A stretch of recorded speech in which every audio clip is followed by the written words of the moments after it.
반면에 민주당에서는 서울시장 후보군이 넘쳐납니다. 현역 의원들도 잇따라 도전을 선언했고요. 특히 무엇보다 이재명 대통령으로부터 상당히 강력한 응원을 받은 또 다른 후보죠. 정원호 서울시장 예비후보 전 성동구청장 영상을 통해서 오늘 공식적으로 출마 선언을 했습니다. 보시죠. 오세훈 시장의 지난 10년 서울시정이 거창한 구호로만 요란했습니다. 시민들의 내 집 마련 기대감만 부풀렸을 뿐 전셋값은 오르고 살 곳은 줄었습니다. 수백억을 쏟아부은 한강버스는 적자만 키웠습니다. 내란의 상처를 딛고 대한민국이 새로 도약하려는 지금 이재명 정부의 대전환은 서울에서도 시작되어야 합니다. 세금이 아깝지 않은 서울, 아시아 경제문화 수도 서울을 만들겠습니다. 이재명 정부의 성공을 함께 만들어갈 서울시장 후보 바로 정원호입니다. 불과 몇 달 전만 하더라도 정치권에 아주 관심이 많아야 저 이름을 그래 맞아 성수동 유명하지 성동구청장 정원호 유명하지 이 정도였는데 이제는 많은 분들이 알게 될 것 같은데 또 하나 서울시장 출마를 선언한 민주당의 현역 국회의원들은 지금 이 상황이 좀 아쉽기도 하고 서운하기도 하고 답답하기도 하고 그럴 것 같습니다. 박주민 의원이나 김영배 의원, 전현희 의원 그럴 것 같은데. 입장을 바꿔놓고 생각해보도 매우 당황스럽겠죠.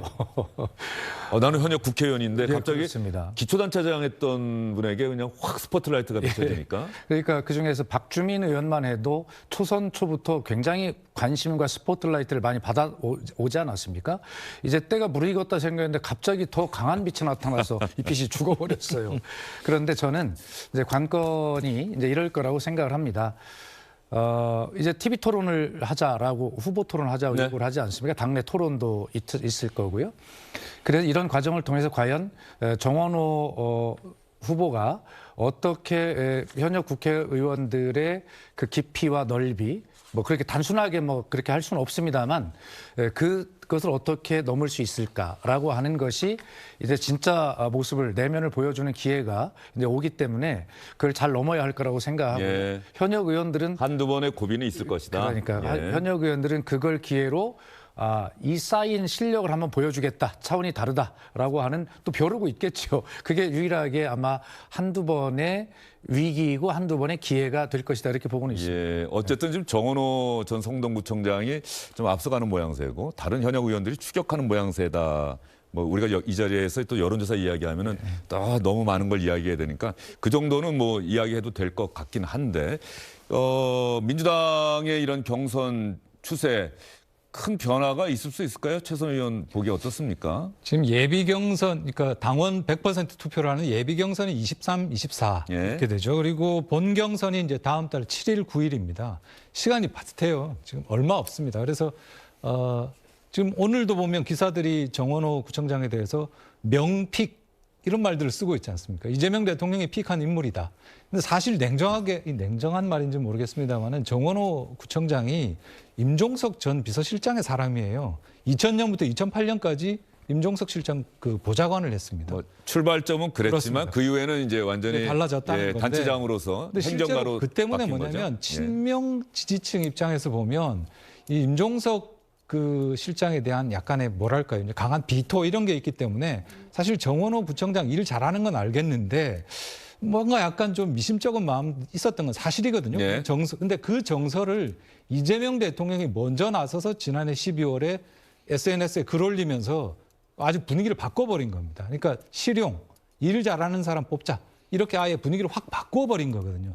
그러면서 대세론에 지금 올라타 있는 겁니다. 그래서 이거를 뒤집을 만큼의 시간적인 뭐 토론회 많이 하자라고 요청을 하고 있는데 과연 뒤집힐까? 이 부분은 조금 지금 답답해 보이는 상황 같습니다. 그리고 사실은 뭐 후보 결정까지도 이제 한 달이 채 남지 않은 상황이고 지방선거까지도 석 달이 채 남지 않은 상황에서 현재의 흐름을 크게 뒤집는 경우가 과연 과거에 있었는지 생각하면 그렇게 많지는 않았다는 생각도 들고요. 저는 갈 길이 아직은 좀 많이 남았다고 생각합니다. 짧게 말씀해 주시죠. 왜냐하면 정원호 구청장은 성동구청장 3선을 했습니다만 자기가 본인이 이 상황에서 서울시장 후보로 이렇게 유력하게 될 거는 저는 상상을 안 했을 거라고 생각해요. 그러니까 평소에 12년 동안 성동구청장 3선의 기간 동안 관리하고 주변을 신경 썼던 거하고 박주민 의원이나 전 의원처럼 국회의원으로서 온갖 관심과 이 지켜보는 감시의 눈 속에서 자기 생활을 정리했던 거하고는 차이가 많이 날 거라고 봐요. 그래서 지금은 갑자기 올라온 신생아기 때문에 관심을 갖지만